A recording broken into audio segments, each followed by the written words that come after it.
తెలంగాణ రాష్ట్రంలో ఈరోజు రైతులు పడుతున్న కష్టాలకు సాగునీటి జలదోపిడికి పాల్పడ్డటువంటి అప్పుడున్నటువంటి ముఖ్యమంత్రి కేసీఆర్ని 100 కొరడాలతో కొట్టాలంటాడు ఇప్పుడున్న ముఖ్యమంత్రి. ఎట్లా?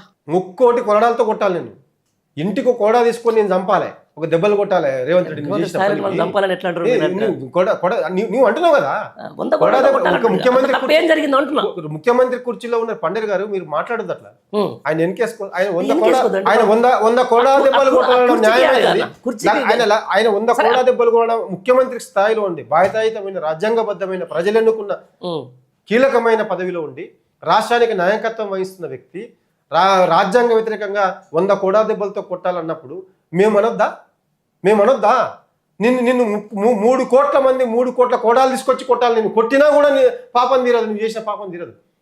ఇంత దుర్మార్గంగా నువ్వు అన్యాయం చేసి ఎక్కడన్నా 10 ఏళ్లలో రైతులు ఎంత ఎంత ఎంత ఎంత అద్భుతమైన జీవితం వైపు అడుగులేసిండ్రు. పంటల ఎగుమతిలో, పంటల దిగుబడిలో కానీ ఈ రాష్ట్రం సాధించిన అద్భుతమైన విజయాన్ని కళ్ళకు కనిపించవా? 2014 ముందు పంటల దిగుబడి ఎంత ఉండే, ఇప్పుడు పంటల దిగుబడి ఎంత ఉంది?